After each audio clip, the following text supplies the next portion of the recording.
야, 이 노친네가 뭔 개소리야. 젊은 남자의 거친 목소리가 산등성이에 울려 퍼졌다. 담배 연기가 피어오르는 가운데 70살 넘은 노인이 조용히 고개를 들었다. 그의 눈빛에는 수십 년 전 DMZ 최전방에서 단련된 차가운 기운이 스며 있었다. 담배 끄라고 했는데 노인의 목소리는 낮고 침착했다. 하지만 그 속에는 폭풍 전의 고요함이 담겨 있었다.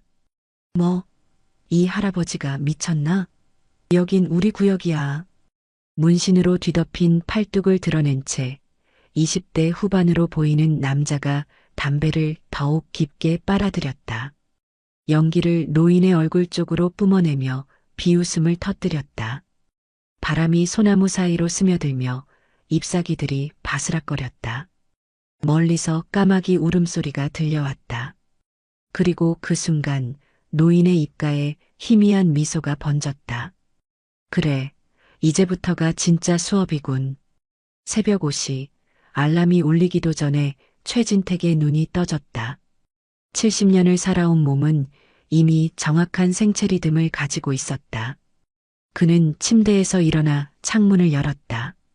차가운 새벽 공기가 폐 깊숙이 스며들면서 하루가 시작되었다. 오늘도 좋은 날이구나. 그는 혼자 중얼거리며 세면대로 향했다. 거울에 비친 자신의 모습을 보니 세월의 흔적이 역력했다. 깊게 패인 주름, 희끗희끗한 머리카락, 하지만 여전히 또렷한 눈빛. 그 눈에는 젊은 시절의 강인함이 그대로 남아 있었다. 최진택, 72살. 젊은 시절 대한민국 특전사로 7년간 복무하며 DMZ 최전방에서 조국을 지켰던 남자였다. 제대 후에는 중소기업에서 성실하게 일하며 가정을 꾸렸고 두 자녀를 훌륭하게 키워냈다. 아내는 5년 전 하늘나라로 떠났지만 그는 여전히 건강하고 활기찬 노년을 보내고 있었다. 세수를 마치고 운동복을 갈아입는다. 검은색 트레이닝복 상하이에 오래된 운동화, 그리고 30년 전부터 사용해온 등산용 배낭. 모든 것이 검소하지만 깔끔하게 정리되어 있었다. 이것이 그의 생활 철학이었다. 화려함보다는 실용성, 거칠애보다는 내실을 추구하는 살. 부엌에서 간단히 물 한 잔을 마시고 배낭에 물통과 수건을 넣었다. 그리고 낡은 지갑에서 작은 사진 한 장을 꺼내 보았다. 젊은 시절 군복을 입고 동료들과 함께 찍은 사진이었다. 그중 몇 명은 이미 세상을 떠났고 몇 명은 연락이 끊겼다. 하지만 그때의 기억은 여전히 생생했다. 오늘도 잘 부탁한다. 사진을 다시 지갑에 넣고 그는 집을 나섰다. 새벽 5시 30분의 거리는 고요했다. 가로등만이 어둠을 밝히고 있었고 간간히 지나가는 차량의 헤드라이트가 도로를 비췄다. 진택은 이런 조용한 시간을 좋아했다. 도시의 소음과 번잡함에서 벗어나 자신만의 시간을 가질 수 있는 순간이었다. 집에서 북한산 입구까지는 걸어서 20분 거리였다. 진택은 매일 이 길을 걸으며 하루를 시작했다. 길가의 24시간 편의점에서는 야간 근무자가 하품을 하며 졸고 있었고 새벽 배송을 준비하는 택배 기사들이 분주히 움직이고 있었다. 진택 아저씨, 오늘도 일찍 나오셨네요. 길 모퉁이에서 신문 배달을 하는 50대 남성 박상철이 반갑게 인사했다. 그는 20년째 이 동네에서 신문 배달을 하고 있는 터줏대감이었다. 상철 씨도 고생이 많으시네요. 이런 추운 새벽에. 모료 익숙해졌어요. 아저씨도 매일 산에 가시니까 대단하세요. 몸이 허락하는 한 계속해야죠. 움직이지 않으면 금세 늙어버리니까. 두 사람은 잠시 이야기를 나누었다. 상철은 진택이 매일 같은 시간에 지나가는 것을 보며 존경심을 느끼고 있었다. 나이가 들어도 규칙적인 생활을 유지하는 것이 쉽지 않다는 것을 알고 있었기 때문이다. 그럼 조심히 다녀오세요. 상철 씨도 조심하시고. 진택은 다시 걸음을 옮겼다. 점점 하늘이 밝아지기 시작했다. 동쪽 하늘에 붉은 기운이 돌기 시작하면서 새로운 하루의 시작을 알렸다. 북한산 입구에 도착하니 벌써 몇몇 등산객들이 모여 있었다. 대부분 진택과 비슷한 연령대의 사람들이었다. 새벽 등산을 즐기는 사람들은 대부분 규칙적인 생활을 하는 중장년층이었다. 진택 아저씨, 오늘도 일찍 오셨네요. 등산로 입구에서 호떡과 붕어빵을 파는 김순자가 반갑게 손을 흔들었다. 50대 중반의 그녀는 이 일대에서 20년 넘게 장사를 해온 터줏대감이었다. 새벽 4시부터 나와서 이른 등산객들을 상대로 장사를 했다. 순자 씨도 정말 부지런하시네요. 이렇게 이른 시간부터 생계가 걸린 일이니까요. 그래도 진택 아저씨 같은 분들이 있어서 힘이 나요. 순자의 노점에서는 각 구운 호떡의 달콤한 냄새가 났다. 찬 공기 속에서 김이 모락모락 피어오르는 호떡은 보기만 해도 따뜻함이 느껴졌다. 오늘은 호떡 어때요? 팥 호떡 각 구웠어요. 고맙지만 산 다녀와서 먹겠소. 빈속에 운동하는 게 몸에 좋거든. 진택은 항상 같은 대답을 했다. 공복 상태에서 운동하는 것이 체지방 연소에 효과적이라는 것을 알고 있었고 오랜 군 생활로 굶주림에 익숙해져 있었다. 알겠어요. 그럼 내려오실 때 드세요. 순자는 그의 답을 예상했다는 듯 웃었다. 매일 같은 대화를 나누는 것이 이제는 일상의 한 부분이 되어버렸다. 등산로 입구에서 간단한 스트레칭을 했다. 어깨, 무릎, 발목을 차례로 돌려주며 몸을 풀었다. 나이가 들수록 운동 전 준비 운동이 중요했다. 젊을 때는 무리해도 금세 회복됐지만 이제는 작은 부상도 오래갔다. 등산로에 들어서니 자연의 냄새가 진하게 풍겨왔다. 흙냄새, 나무 냄새, 그리고 이슬 맺힌 풀냄새가 섞여서 도시에서는 맡을 수 없는 특별한 향을 만들어냈다. 진택은 깊게 숨을 들이마셨다. 이런 순간이 그가 매일 산을 찾는 이유 중 하나였다. 등산로는 잘 정비되어 있었다. 나무로 만든 계단과 난간이 설치되어 있었고 중간중간 쉼터도 마련되어 있었다. 하지만 진택은 이런 편의시설보다는 자연 그대로의 모습을 더 좋아했다. 그래서 가끔은 정해진 등산로를 벗어나 옛길을 이용하기도 했다. 걷기 시작한 지 10분쯤 지나자 몸이 서서히 따뜻해지기 시작했다. 호흡도 점점 깊어졌다. 진택의 걸음은 여전히 군인다웠다. 일정한 보폭을 유지하며 발을 내딛는 소리도 규칙적이었다. 40년이 지났지만 몸에 배인 습관은 쉽게 사라지지 않았다. 등산로 양쪽으로는 울창한 숲이 펼쳐져 있었다. 소나무, 참나무, 단풍나무 등 다양한 나무들이 조화를 이루고 있었다. 아직 이른 시간이라 숲속은 고요했다. 간간이 들리는 새소리와 바람에 나뭇잎이 스치는 소리만이 고요함을 깨뜨렸다. 좋아, 오늘도 좋은 컨디션이군. 진택은 자신의 몸 상태를 점검해 보았다. 무릎도 아프지 않고 숨도 차지 않았다.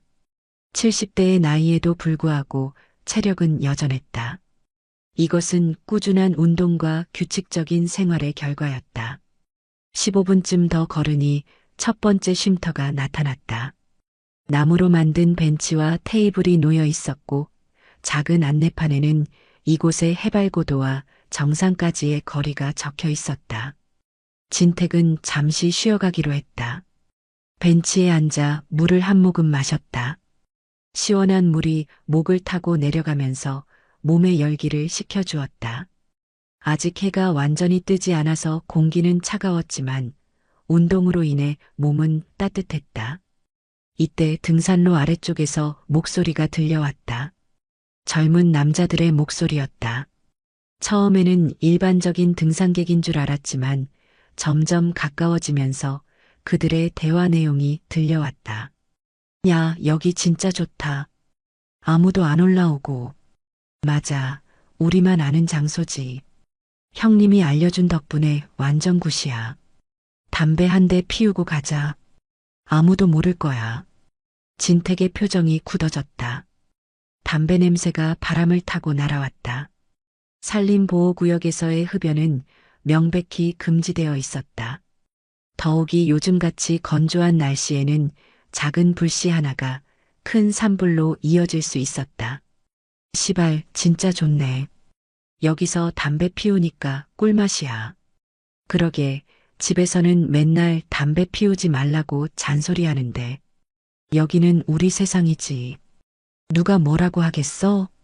젊은 남자들의 거친 언어가 고요한 산속에 울려 퍼졌다.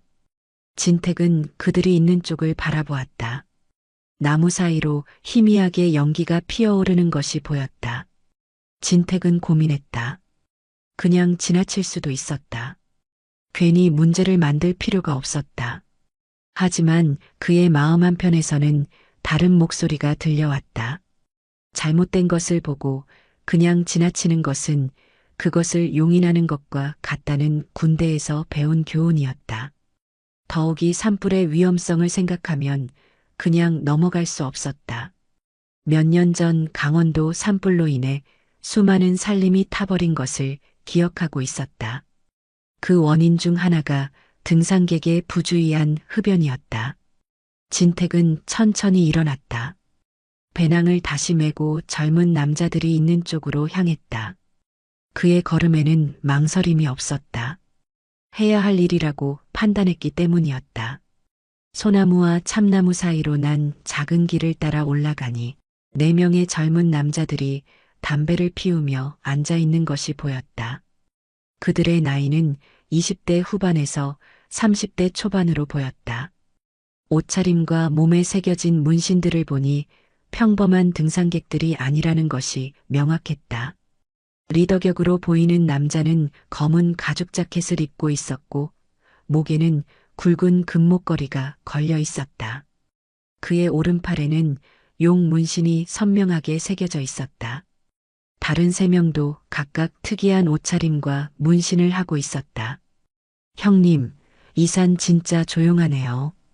우리가 뭘 해도 아무도 몰라요. 가장 어려 보이는 남자가 담배를 깊게 빨아들이며 말했다. 그러니까 여기가 좋다는 거야.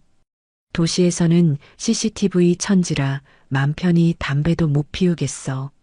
리더격 남자가 대답하며 담배꽁초를 아무렇게나 바닥에 던졌다. 마른 낙엽들 사이로 떨어진 꽁초에서는 아직도 연기가 피어오르고 있었다. 진택의 얼굴이 굳어졌다. 단순히 금연구역에서 담배를 피우는 것을 넘어서 이들의 행동은 산 전체를 위험에 빠뜨릴 수 있는 행위였다. 더욱이 그들의 태도에서는 공공장소에 대한 기본적인 예의조차 찾아볼 수 없었다. 우리 완전 자유인이네. 여기서는 뭘 해도 상관없어. 2번째 남자가 웃으며 말했다. 맞아. 이런 맛에 산에 오는 거지. 3번째 남자도 동조했다. 야, 담배 더 있지? 하나 더 피우자. 4번째 남자가 말했다. 진택은 더 이상 지켜보고 있을 수 없었다. 그는 조용히 그들이 있는 쪽으로 걸어갔다. 낙엽을 밟는 소리가 났지만 젊은 남자들은 담배에 정신이 팔려 있어서 처음에는 눈치채지 못했다. 진택이 그들에게서 5미터쯤 떨어진 곳에 도착했을 때 한 명이 고개를 돌렸다. 누구야? 담배를 입에 물고 있던 남자가 진택을 보며 물었다. 그의 목소리에는 경계심과 함께 약간의 짜증이 섞여 있었다. 다른 3명도 진택을 바라보았다. 그들의 시선에는 호기심보다는 경계심이 더 많이 담겨 있었다. 평범한 노인이 이런 이른 시간에 혼자 산에 왔다는 것이 의외였다. 진택은 그들을 차분히 바라보았다. 그의 시선은 바닥에 떨어진 담배꽁초와 그들이 피우고 있는 담배를 번갈아 보았다. 상황을 정확히 파악하고 있었다. 실례합니다. 진택이 정중하게 인사했다. 담배 좀 꺼주시겠습니까? 그의 목소리는 차분했지만 단호했다. 상대방의 연령이나 외모에 위축되지 않았다. 70년을 살아오면서 겪어본 일들에 비하면 이런 상황은 충분히 해결할 수 있는 범위였다. 4명의 젊은 남자들이 서로를 바라보았다. 그들에게는 예상치 못한 상황이었다. 이런 이른 시간에 이런 한적한 곳에서 다른 사람을 만날 거라고는 생각하지 못했다. 뭐라고? 리더격 남자가 담배를 입에서 빼며 물었다. 그의 얼굴에는 믿을 수 없다는 표정이 떠올랐다. 할아버지가 뭔 소리 하는 거야? 다른 남자들도 킥킥거리며 웃기 시작했다. 그들에게는 앞에 선 노인이 그저 만만한 상대로만 보였다. 나이 차이도 크고 체격 차이도 명확했다. 한 명도 감당하기 어려울 것 같은 노인이 4명을 상대로 뭔가를 요구한다는 것이 우스꽝스러웠다. 여긴 금융구역입니다. 진택은 여전히 차분한 목소리로 말했다. 그리고 담배꽁초를 함부로 버리면 산불이 날 수 있어요. 그의 설명은 논리적이고 합리적이었다. 하지만 젊은 남자들에게는 전혀 설득력이 없어 보였다.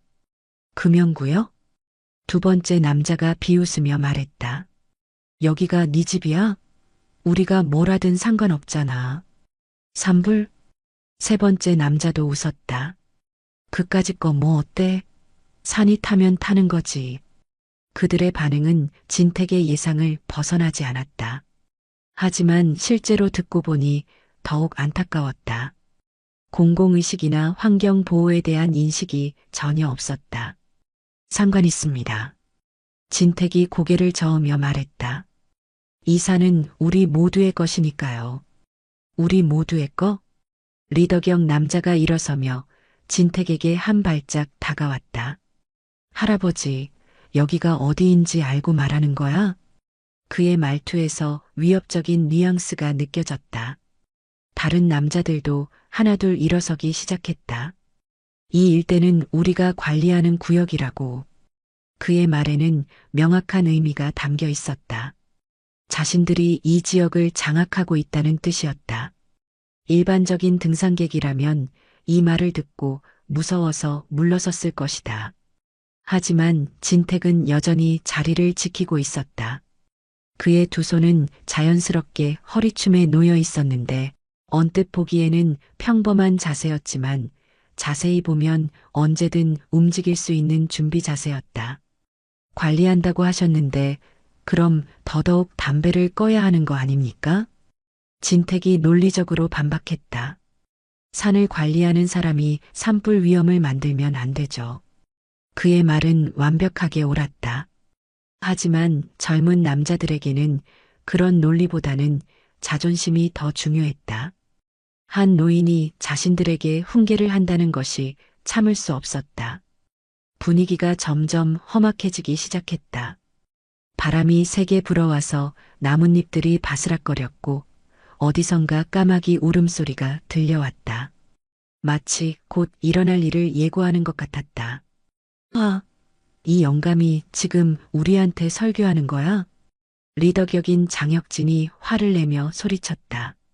32살의 그는 이 조직의 중간 간부로 이 일대의 여러 사업을 관리하고 있었다. 키 178cm의 근육질 체형, 얼굴에는 오만함이 가득했다. 형님, 이 할아버지가 진짜 웃기네요. 가장 어린 이정훈이 담배를 입에 물고 말했다. 26살의 그는 조직에 들어온 지 1년밖에 되지 않았지만 선배들에게 인정받고 싶은 마음에 가장 공격적인 태도를 보이고 있었다. 할아버지, 여기가 어디인지 정말 모르는 거야? 박민수가 진택에게 다가가며 말했다. 29살인 그는 이 조직에서 힘쓰는 일을 주로 담당했다. 키 182cm에 90kg이 넘는 체격으로 평소 자신의 힘을 과신하는 경향이 있었다. 여긴 우리 조직이 관리하는 구역이야. 아무나 와서 지랄하면 안 되는 곳이라고. 오승택이 담배를 바닥에 던지며 말했다. 30살인 그는 평소에도 폭력적인 성향이 강했고 특히 자신보다 약해 보이는 상대에게는 더욱 거칠게 대했다. 진택은 그들을 차례로 바라보았다. 4명 모두 자신보다 몸집이 컸고 나이도 젊었다. 일반적인 상황이라면 상대하기 어려운 조건이었다. 하지만 진택의 얼굴에는 두려움 대신 오히려 안타까운 표정이 떠올랐다. 조직이라고 하셨나요? 진택이 조용히 물었다. 그래, 조직. 무서우면 지금이라도 꺼져. 정훈이 목소리를 높였다. 그럼 더더욱 올바르게 행동해야 하는 거 아닙니까? 진택의 말에 4명이 동시에 어리둥절한 표정을 지었다. 뭔 소리야? 민수가 물었다. 조직이라면 규율이 있어야 하고 사회에 모범을 보여야 하는 거 아닙니까? 진택이 진심 어린 목소리로 말했다. 지금 하시는 행동은 사회에 피해를 주는 일이에요. 사회에 피해? 혁진이 비웃었다. 할아버지, 우리가 누군지 정말 모르는 거야? 우리는 법 따위 신경 안 써. 법을 어기는 게 자랑할 일은 아니죠. 진택이 고개를 저으며 말했다. 젊은 분들이 왜 이런 길을 택했을까요? 정말 안타까워요. 안타깝다고? 승택이 어이없다는 표정으로 물었다. 야, 이 할아버지 진짜 웃기네. 우리를 불쌍하게 본다네. 불쌍한 게 아니에요. 진택이 조용히 말했다. 여러분이 선택한 길이 안타까운 거죠. 뭔 소리야? 우리가 뭘 잘못했다는 거야? 정훈이 짜증스럽게 물었다. 젊고 건강한 몸을 가지고도 다른 사람에게 피해를 주는 일을 하고 있으니까요. 진택의 말에 4명의 얼굴이 동시에 굳어졌다. 그들에게는 예상치 못한 반응이었다. 보통 사람들은 이런 상황에서 겁을 먹거나 사과하며 물러서기 마련인데 앞에 선 노인은 오히려 그들을 걱정하고 있었다. 야, 이 할아버지 진짜 미쳤나 봐. 민수가 주먹을 꽉 쥐며 말했다. 우리가 뭘 하든 네가 상관할 바 아니야. 상관 있어요. 우리는 모두 같은 사회에서 살아가는 사람들이니까요. 진택이 단호하게 말했다. 그리고 여러분도 누군가의 소중한 자식들이잖아요. 자식? 혁진이 비웃었다. 우리 부모들은 우리를 버렸어. 그러니까 우리도 사회 따위 신경 안 써. 그의 말에서 깊은 상처가 느껴졌다. 진택은 그 순간을 놓치지 않았다. 부모님이 여러분을 버렸다고 해서 여러분도 자신을 버려야 하는 건 아니에요. 뭐? 여러분은 여전히 가치 있는 사람들이에요. 다만 잘못된 방향으로 가고 있을 뿐이죠. 진택의 말에 잠시 침묵이 흘렀다. 젊은 남자들은 이런 말을 들어본 적이 오래되었다. 대부분의 사람들은 그들을 무서워하거나 피했지. 이렇게 진심으로 걱정해주는 사람은 없었다. 하지만 그 침묵은 오래가지 않았다. 시발, 이 할아버지 진짜 또라이야. 승택이 욕설을 내뱉으며 일어섰다. 우리가 같이 있다고? 웃기지 마. 언어부터 고쳐야겠군요. 진택이 조용히 말했다. 뭐라고? 그런 거친 언어를 쓰면 여러분의 품격이 떨어져요. 품격? 정훈이 큰 소리로 웃었다.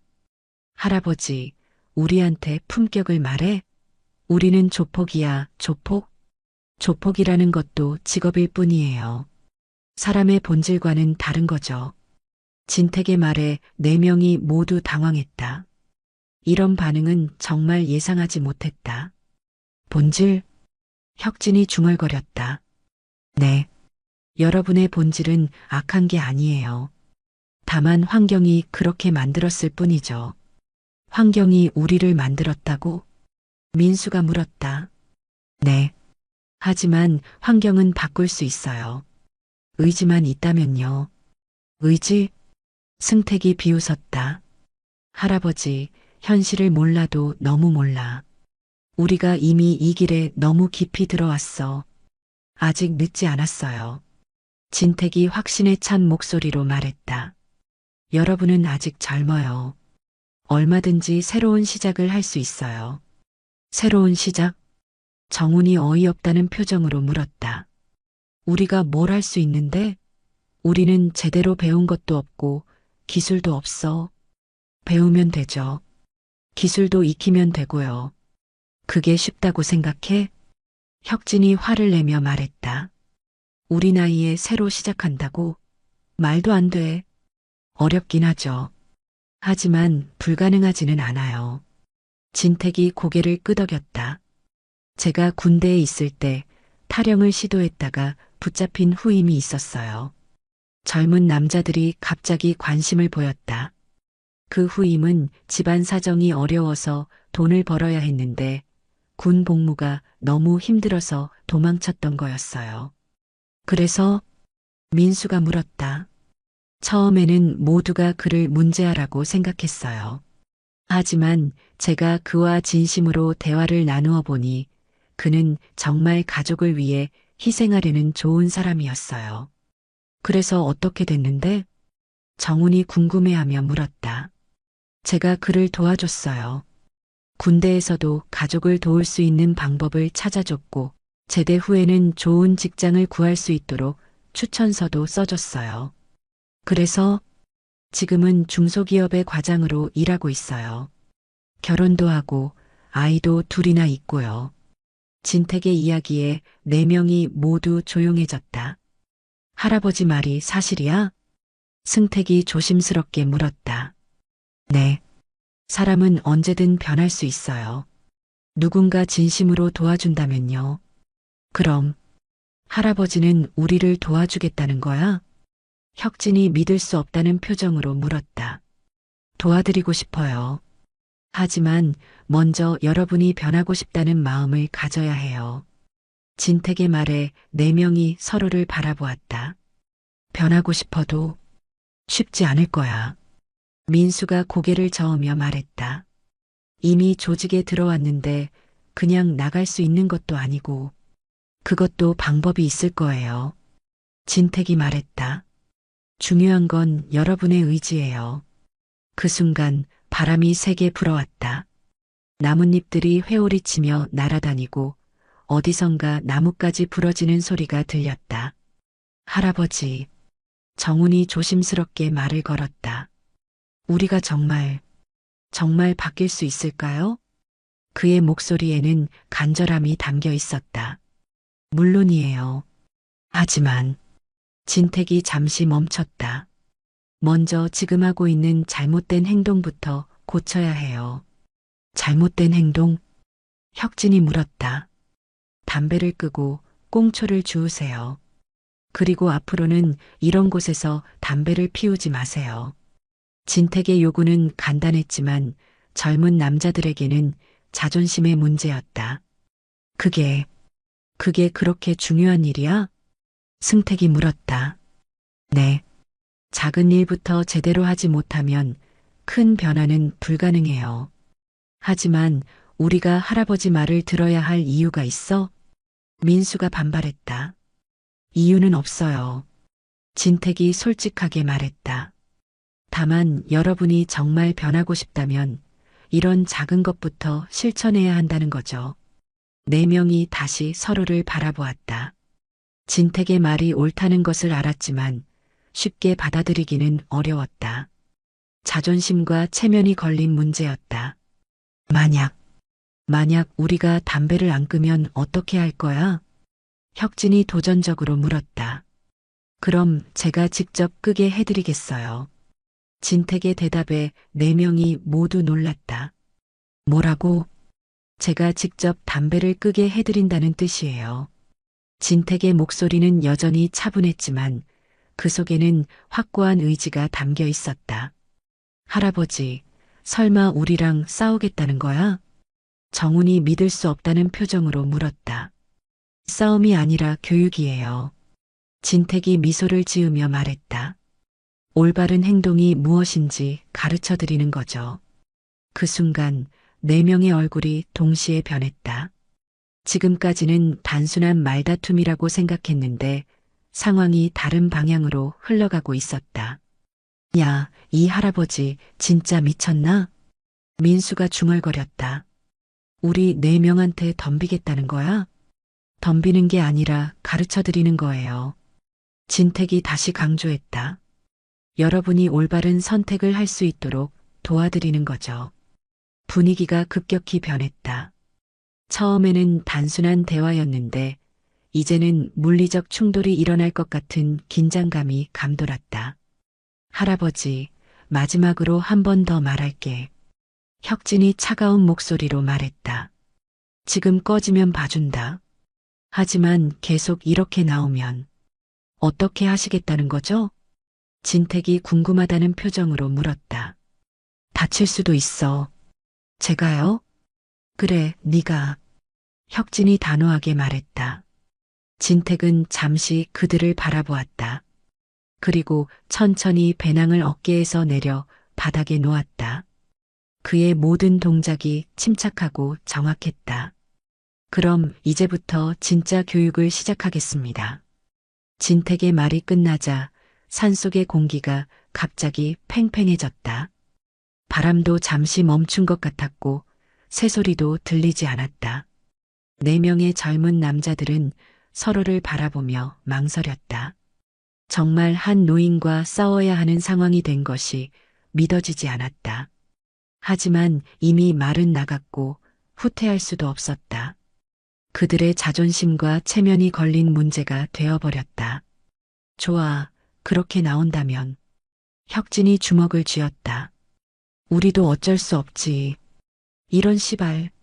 민수가 욕설을 내뱉으며 진택을 향해 달려들었다. 그의 오른주먹이 진택의 얼굴을 향해 빠르게 날아갔다. 90kg이 넘는 체중에서 나오는 강력한 펀치였다. 하지만 다음 순간 모든 것이 예상과 달랐다. 진택은 마치 그 주먹을 미리 알고 있었던 것처럼 몸을 살짝 오른쪽으로 움직였다. 민수의 주먹은 허공을 가르며 지나갔고 진택은 그 순간을 놓치지 않았다. 진택의 왼손이 번개처럼 움직여 민수의 오른팔 손목을 잡았다. 동시에 오른손으로는 민수의 팔꿈치 안쪽 관절을 정확히 눌렀다. 민수의 팔이 순간적으로 마비되면서 힘이 빠졌다. 아! 민수가 비명을 지르며 무릎을 꿇었다. 진택의 손기술은 정확했다. 상대에게 큰 부상을 입히지 않으면서도 무력화시키는 특전사의 제압술이었다. 뭐야? 이게 뭐야? 나머지 세 명이 동시에 소리쳤다. 상황이 자신들이 예상했던 것과 완전히 달랐다. 민수야. 정훈이 급히 달려들었다. 그는 진택의 뒤편에서 목을 조르려고 했다. 하지만 진택은 이미 다음 동작을 준비하고 있었다. 진택이 몸을 낮추며 뒤로 돌았다. 정훈의 팔이 허공을 가르는 사이 진택의 팔꿈치가 정훈의 명치를 정확히 찔렀다. 으윽! 정훈이 숨을 제대로 쉬지 못하며 뒤로 비틀거렸다. 명치를 맞은 충격으로 온몸에 힘이 빠졌다. 정훈아. 혁진과 승택이 동시에 소리쳤다. 2대0으로 밀리고 있는 상황이 믿어지지 않았다. 이 할아버지가 뭐야? 승택이 믿을 수 없다는 표정으로 중얼거렸다. 진택은 여전히 차분한 표정이었다. 숨도 거칠어지지 않았고 옷깃 하나 흐트러지지 않았다. 마치 가벼운 체조를 한 것처럼 자연스러웠다. 제가 젊을 때 특전사였다고 말씀드렸나요? 진택이 조용히 물었다. 특전사? 혁진의 얼굴이 창백해졌다. 그는 군대 경험이 있어서 특전사가 무엇인지 알고 있었다. 대한민국 최정예 특수부대. 일반 군인들과는 차원이 다른 전투력을 가진 부대였다. 네, 7년간 복무했습니다. DMZ 최전방에서 말이에요. 진택이 말하며 천천히 앞으로 걸어왔다. 그의 걸음걸이는 여전히 군인다웠다. 일정한 보폭, 정확한 리듬, 그리고 언제든 공격이나 방어로 전환할 수 있는 자세였다. 그래도 할아버지는 할아버지잖아. 민수가 팔을 부여잡고 일어나며 소리쳤다. 하지만 그의 목소리에는 이미 확신이 사라져 있었다. 맞습니다. 저는 할아버지예요. 진택이 고개를 끄덕였다. 하지만 잘못된 행동을 보고 그냥 넘어갈 만큼 늙지는 않았습니다. 그 순간 혁진과 승택이 서로 눈짓을 주고받았다. 이 상황을 타개하려면 동시에 공격해야 한다고 판단했다. 같이 가자. 혁진이 소리치며 정면에서 달려들었다. 동시에 승택이 왼쪽에서 진택을 향해 주먹을 날렸다. 양쪽에서 동시에 공격하는 작전이었다. 하지만 진택에게는 이런 상황도 익숙했다. 특전사 시절 여러 명의 적을 상대하는 훈련을 수없이 받았다. 진택의 몸이 마치 물처럼 흘러갔다. 혁진의 주먹을 피하면서 동시에 승택의 공격도 막아냈다. 그리고 즉시 반격이 시작됐다. 진택의 오른손날이 혁진의 손목을 정확히 타격했다. 특전사에서 배운 급소 공격법이었다. 신경을 마비시켜 상대방의 공격력을 무력화시키는 기술이었다. 혁진이 비명을 지르며 주먹을 펼쳤다. 손목에서 팔 전체로 퍼지는 마비감 때문에 제대로 주먹을 쥘 수도 없었다. 동시에 진택의 왼손이 승택의 옆구리를 정확히 찔렀다. 간을 자극하는 포인트였다. 큰 부상을 입히지 않으면서도 상대방을 무력화시킬 수 있는 급소였다. 승택이 고통스러워하며 몸을 구부렸다. 옆구리에서 시작된 통증이 온몸으로 퍼져나갔다. 이제 4명 모두 바닥에 엎드리거나 웅크리고 있었다. 반면 진택은 여전히 서 있었다. 그의 숨소리조차 평온했다. 이게 말이 돼? 정훈이 아직도 명치를 부여잡고 신음했다. 우리가 이럴 리가 없어. 민수가 믿을 수 없다는 표정으로 말했다. 자신들이 한 노인에게 완전히 제압당했다는 사실이 받아들여지지 않았다. 할아버지, 당신 정말 뭐야? 혁진이 떨리는 목소리로 물었다. 그냥 산을 사랑하는 노인이에요. 진택이 담담하게 대답했다. 그리고 여러분의 안전을 걱정하는 어른이고요. 우리 안전? 승택이 고개를 들며 물었다. 네. 이런 식으로 살아가시면 언젠가는 정말 위험한 상황에 처할 수 있어요. 진택이 진심 어린 목소리로 말했다. 오늘은 제가 여러분을 다치게 하지 않았지만 다른 상황에서는 어떨지 모르죠. 4명이 서로를 바라보았다. 진택의 말이 옳다는 것을 알 수 있었다. 만약 진택이 정말로 해를 가하려고 했다면 그들은 모두 심각한 부상을 입었을 것이다. 힘이란 다른 사람을 괴롭히라고 주어진 게 아닙니다. 진택이 차분하게 말했다. 자신보다 약한 사람을 보호하라고 주어진 거예요. 보호? 혁진이 떨리는 목소리로 물었다. 네. 여러분 같은 젊은이들이 할 일은 이 산을 더럽히는 게 아니라 지키는 거예요. 진택이 바닥에 떨어진 담배꽁초들을 바라보며 말했다.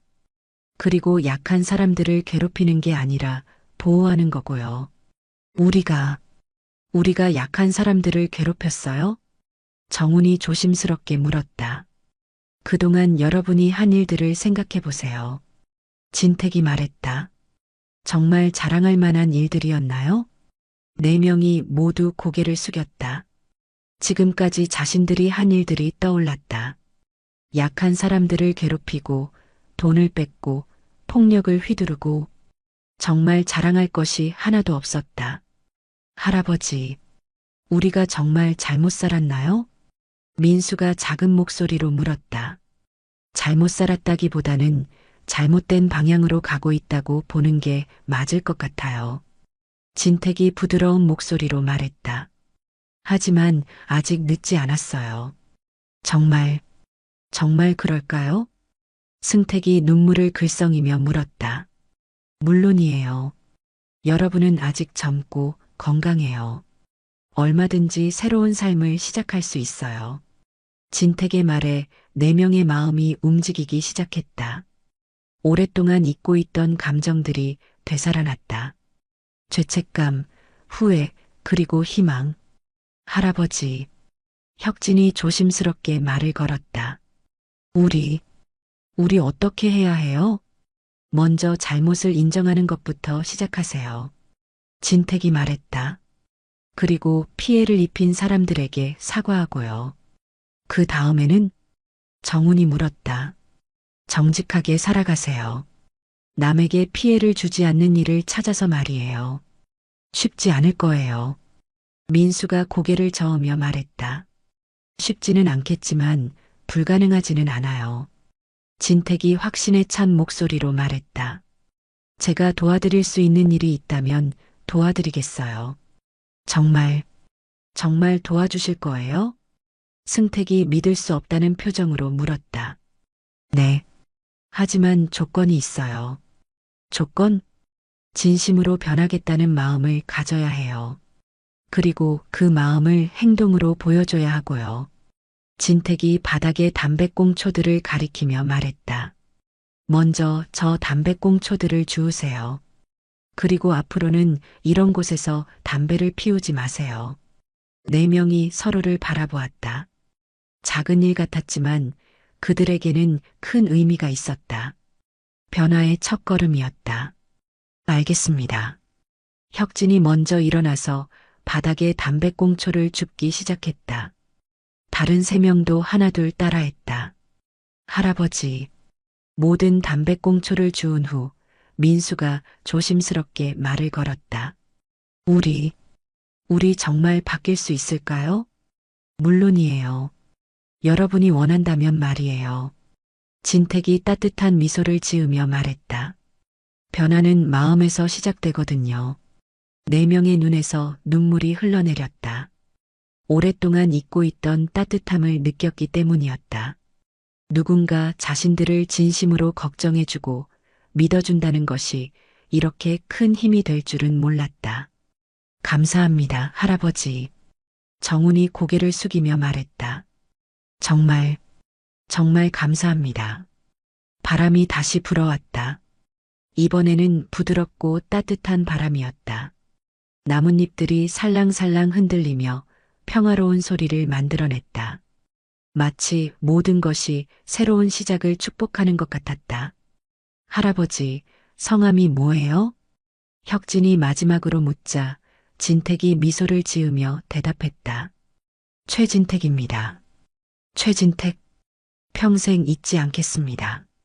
네 명이 차례로 깊게 인사를 하고 산길을 내려가기 시작했다. 그들의 뒷모습은 처음 올라올 때와는 완전히 달랐다. 어깨가 축 처져 있었지만 동시에 뭔가 새로운 다짐이 서린 것 같았다. 진택은 그들이 완전히 사라질 때까지 지켜보았다. 그리고 바닥에 떨어진 배낭을 들어 다시 어깨에 메었다. 주변을 한 번 더 둘러보니 담배꽁초 한 개도 남아있지 않았다. 깨끗하게 치워졌다. 후, 진택이 깊게 숨을 내쉬었다. 긴장했던 몸이 서서히 풀리는 느낌이었다. 비록 큰 부상 없이 상황을 해결했지만 70대의 몸으로는 결코 쉬운 일이 아니었다. 하지만 마음은 뿌듯했다. 네 명의 젊은이들에게 변화의 계기를 제공했다는 생각에 보람을 느꼈다. 물론 그들이 정말로 변할지는 아직 알 수 없었다. 하지만 적어도 그 가능성은 보여줬다. 진택 씨, 무슨 일이 있었나요? 등산로 아래에서 올라온 중년 남성이 걱정스러운 표정으로 물었다. 그는 김철수로 매주 주말마다 이 산을 찾는 단골 등산객이었다. 55세의 그는 은행에서 정년 퇴직한 후 등산을 취미로 삼고 있었다. 아, 철수 씨. 별일 아니에요. 진택이 평소와 다름없는 표정으로 대답했다. 아까 젊은 사람들이 내려가는데 뭔가 이상했어요. 울고 있는 것 같기도 하고 그냥 담배 관련해서 잠깐 이야기를 나눈 거였어요. 진택은 구체적인 내용을 말하지 않았다. 그 젊은이들이 앞으로 새로운 삶을 살아가는데 방해가 될 수도 있다고 생각했기 때문이었다. 그렇군요. 요즘 젊은 사람들 중에 예의가 없는 경우가 많아서 걱정이었어요.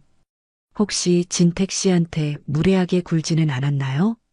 처음에는 그랬지만 나중에는 이해해 주더라고요. 진택이 웃으며 말했다. 젊은 사람들도 마음속으로는 옳고 그름을 구별할 줄 아는 것 같아요. 다만 표현 방법을 모를 뿐이죠. 철수가 고개를 끄덕였다. 진택의 말에 깊은 공감을 표했다.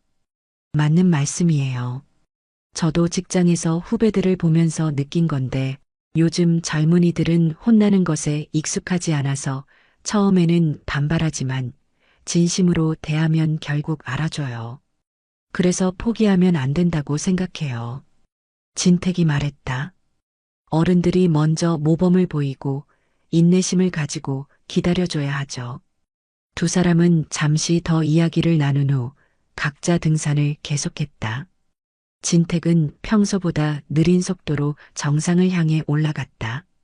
아까 있었던 일로 인해 몸이 피곤했기 때문이기도 했지만 생각할 거리가 많았기 때문이기도 했다. 올라가는 길에 그는 아까 있었던 일을 되돌아보았다. 과연 자신의 행동이 옳았을까? 너무 강하게 대한 것은 아닐까? 하지만 결과적으로 그 젊은이들이 자신의 잘못을 깨닫고 변화하겠다는 의지를 보인 것을 보면 필요한 일이었다고 생각했다. 30분쯤 더 올라가자 진택은 정상 근처의 전망대에 도착했다. 이곳에서는 서울 시내가 한눈에 내려다 보였다. 높은 빌딩들 사이로 한강이 유유히 흐르고 있었고 멀리 남산타워도 선명하게 보였다. 오늘도 좋은 하루가 될 것 같네. 진택이 혼자 중얼거렸다. 해가 완전히 떠올라서 세상을 밝게 비추고 있었다. 구름 한 점 없는 맑은 하늘이 펼쳐져 있었다. 전망대에는 이미 몇몇 등산객들이 와 있었다. 대부분 진택과 비슷한 연령대의 사람들이었다. 서로 인사를 나누며 정상의 경치를 감상하고 있었다. 진택 씨, 오늘도 일찍 오셨네요. 익숙한 목소리에 진택이 돌아보니 평소 알고 지내던 박영수가 손을 흔들고 있었다. 68세의 그는 은퇴 후 등산이 취미가 된 전직 교사였다. 영수 씨도 일찍 오셨네요. 요즘 잠이 안 와서 일찍 나와요. 나이가 드니까 잠자는 시간이 줄어드는 것 같아요. 영수가 웃으며 말했다. 저도 마찬가지예요. 대신 이런 좋은 시간을 보낼 수 있어서 나쁘지 않아요. 두 사람은 벤치에 앉아 경치를 바라보며 이야기를 나누었다. 아침 햇살이 도시 전체를 황금빛으로 물들이고 있었다. 영수 씨, 교사로 일하실 때 문제 학생들은 어떻게 지도하셨어요? 진택이 문득 물었다. 문제 학생이라고 해서 특별한 방법이 있었던 건 아니에요. 다만 다른 아이들보다 더 많은 관심과 인내가 필요했죠. 영수가 생각하며 대답했다. 대부분의 문제 학생들은 사실 관심받고 싶어 하는 아이들이었어요. 다만 그 표현 방법이 서툴렀을 뿐이죠. 그렇군요. 진택이 고개를 끄덕였다. 그래서 어떻게 하셨어요? 일단 믿어주는 것부터 시작했어요. 그 아이도 변할 수 있다고 믿고 기다려주는 거죠. 영수의 말에 진택이 깊이 공감했다. 물론 쉽지 않았어요. 때로는 몇 년이 걸리는 경우도 있었고 끝까지 변하지 않는 아이들도 있었죠. 그래도 포기하지 않으셨겠네요. 네. 한 명의 교사가 한 아이의 인생을 바꿀 수 있다고 믿었거든요. 영수의 말에서 교육자로서의 신념이 느껴졌다. 실제로 몇 년 후에 찾아와서 고마움을 표하는 학생들도 있었어요. 그럴 때마다 정말 보람을 느꼈죠. 좋은 일을 하셨네요. 진택이 진심으로 말했다. 영수 씨 같은 선생님이 있어서 많은 아이들이 올바르게 성장할 수 있었을 거예요. 저도 그랬으면 좋겠어요. 영수가 겸손하게 말했다. 요즘에도 가끔 제자들을 만나는데 각자 자기 분야에서 열심히 살아가는 모습을 보면 정말 기뻐요. 두 사람이 이야기를 나누는 동안 해가 점점 높이 올라갔다. 아침의 차가운 공기는 따뜻한 햇살로 바뀌어 가고 있었다. 그럼 저는 이제 내려가 보겠습니다. 진택이 일어서며 말했다. 벌써요? 더 쉬어 가시지 그래요. 오늘은 할 일이 좀 있어서요. 사실 진택에게는 특별한 할 일이 있는 것은 아니었다. 다만 아까 만났던 젊은이들이 계속 마음에 걸렸다. 그들이 정말로 변화할 수 있을지, 도움이 필요하지는 않을지 생각해 보고 싶었다. 하산길에 진택은 아까 그 젊은이들과 만났던 장소를 다시 한번 확인했다. 바닥은 여전히 깨끗했고 담배 냄새도 전혀 나지 않았다. 적어도 그들이 약속은 지켰다는 뜻이었다. 등산로 입구에 도착했을 때 김순자가 여전히 호떡을 굽고 있었다. 진택 아저씨, 벌써 내려오셨네요. 오늘은 좀 일찍 내려오시는 것 같은데? 네, 오늘은 일찍 내려왔어요. 호떡 하나 어때요? 이제 배고프실 때가 된 것 같은데. 진택은 이번에는 고개를 끄덕였다. 아까 있었던 일로 인해 체력 소모가 있었고 실제로 배가 고팠다. 그럼 하나 주세요. 따뜻한 호떡을 받아들고 한 입 베어 물자 달콤한 맛이 입안에 퍼졌다. 등산 후의 피로가 조금씩 풀리는 느낌이었다. 순자 씨, 요즘 이 일대에 문제 일으키는 젊은 사람들 본 적 있어요? 젊은 사람들요? 가끔 있긴 해요. 담배 피우고 쓰레기 버리고 하는 애들이요. 순자가 고개를 끄덕이며 대답했다. 하지만 요즘에는 많이 줄어든 것 같아요. 예전에 비하면 말이에요. 그래요? 그럼 다행이네요. 진택이 안도의 표정을 지었다. 혹시 그런 애들을 보면 어떻게 하세요? 저야 뭐 할 수 있는 게 별로 없죠. 그냥 조심히 치우라고 말하는 정도예요. 순자가 씁쓸하게 웃었다. 말을 들으면 다행이고 안 들으면 그냥 넘어가죠. 괜히 문제 만들고 싶지 않아서요. 진택은 순자의 말을 들으며 많은 사람들이 비슷한 상황에서 참고만 지내고 있다는 것을 알았다. 모두가 문제를 인식하고 있지만 직접 나서서 해결하려는 사람은 많지 않았다. 앞으로는 그런 일이 줄어들 거예요. 진택이 확신에 찬 목소리로 말했다. 그랬으면 좋겠어요. 이 산이 더러워지는 걸 보면 정말 마음이 아파요. 호떡을 다 먹은 후 진택은 집으로 향했다. 길을 걷는 동안 그는 오늘의 일을 정리해 보았다. 4명의 젊은이들과의 만남, 그들과의 대화, 그리고 물리적 충돌과 그 결과. 모든 것이 예상과는 달랐지만 결과적으로는 좋은 방향으로 흘러갔다. 집에 도착해서 샤워를 하고 늦은 아침을 먹으며 진택은 더 깊이 생각해 보았다. 과연 그 젊은이들이 진짜로 변할까? 아니면 시간이 지나면 다시 예전 모습으로 돌아갈까? 하지만 그것은 이제 그들의 몫이었다. 자신은 할 수 있는 일을 했고 나머지는 그들의 선택에 달려 있었다. 중요한 것은 그들에게 변화의 가능성을 보여줬다는 것이었다. 오후가 되자 진택은 동네 도서관에 갔다. 그곳에서 젊은이들의 취업과 재활에 관한 자료들을 찾아보았다. 혹시 그들이 도움을 요청해 온다면 구체적인 정보를 제공해주고 싶었기 때문이었다. 도서관에서 몇 시간을 보낸 후 진택은 집으로 돌아왔다. 저녁을 먹고 TV 뉴스를 보는데 청소년 범죄에 관한 특집 보도가 나왔다. 가정 환경의 문제, 교육의 부재, 사회적 관심 부족 등이 주요 원인으로 지적되었다. 결국 관심과 사랑이 답이구나. 진택이 혼자 중얼거렸다.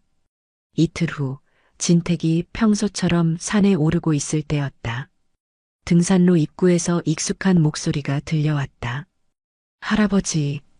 돌아보니 이정훈이 뛰어오고 있었다. 그의 모습은 이틀 전과는 많이 달랐다. 깔끔하게 차려입고 얼굴도 한결 밝아 보였다. 정훈이구나. 웬일이야? 할아버지, 저 진짜로 변하기로 했어요. 정훈이 숨을 헐떡이며 말했다. 어제 조직을 나왔어요. 그리고 오늘부터 일자리를 찾아보려고요. 진택의 얼굴에 미소가 번졌다. 정말이냐? 네.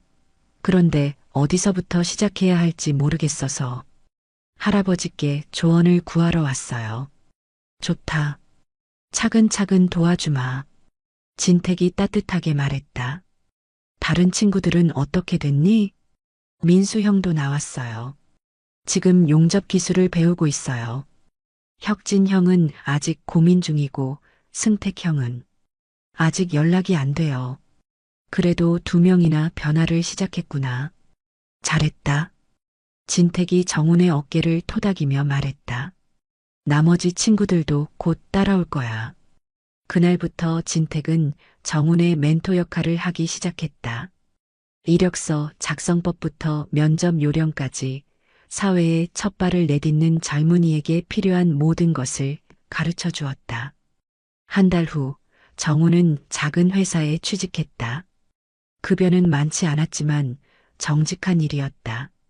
그는 매주 진택을 찾아와서 근황을 보고했다. 할아버지, 정말 감사해요. 할아버지가 아니었다면 저는 아직도 그 길에서 헤매고 있었을 거예요. 내가 변하겠다는 의지를 가졌기 때문에 가능한 일이었어. 내가 한 건 그 의지를 확인해 준 것뿐이야. 진택이 겸손하게 말했다. 2달 후에는 민수도 진택을 찾아왔다. 그는 용접 기술자 자격증을 취득하고 건설 현장에서 일하기 시작했다. 할아버지, 처음에는 할아버지를 원망했어요. 왜 우리한테 그렇게 했나 하고요. 민수가 솔직하게 말했다. 하지만 지금은 정말 감사해요. 할아버지가 아니었다면 저는 평생 그런 삶을 살았을 거예요. 3달 후에는 혁진도 나타났다.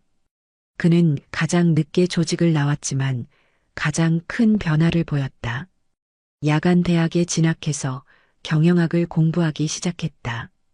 할아버지, 저는 나중에 사회적 기업을 만들고 싶어요. 저처럼 잘못된 길을 가는 젊은이들을 도와주는 기업을요. 혁진의 말에 진택이 깊이 감동했다. 좋은 목표네. 꼭 이루기를 바란다. 유일하게 승택만은 소식이 없었다. 하지만 진택은 포기하지 않았다. 언젠가는 그도 변화할 것이라고 믿었다. 1년 후 진택이 평소처럼 산에 오르고 있을 때 등산로 어딘가에서 담배 냄새가 났다. 또 다른 젊은이들이 규칙을 어기고 있는 것 같았다. 진택은 주저하지 않고 그 방향으로 향했다. 그에게는 이제 확신이 있었다. 사람은 변할 수 있다는 확신이. 그리고 그 변화에는 누군가의 진심 어린 관심과 사랑이 필요하다는 확신이. 여러분, 담배 좀 꺼주시겠습니까? 진택의 차분하지만 단호한 목소리가 다시 한번 산속에 울려 퍼졌다. 새로운 하루, 새로운 만남, 그리고 새로운 변화의 가능성이 시작되고 있었다. 세상은 혼자 사는 곳이 아니다. 서로 돌보고 배려하며 살아가는 곳이다. 그리고 때로는 용기 있는 한 사람의 행동이 많은 것을 바꿀 수 있다. 최진택은 그것을 믿었고 그 믿음을 행동으로 보여주었다. 그리고 그 행동은 여러 젊은이들의 인생을 바꾸는 나비 효과가 되었다. 창밖을 바라보니 햇살이 환하게 비치고 있었다. 오늘도 좋은 하루였고 내일도 좋은 하루가 될 것 같았다. 진택은 내일도 어김없이 새벽에 일어나 산을 오를 것이다. 그리고 혹시 또 다른 젊은이들을 만나게 된다면 오늘처럼 진심으로 대할 것이다. 왜냐하면 그것이 한 어른으로서 그리고 이 사회의 구성원으로서 해야 할 일이라고 믿고 있기 때문이었다.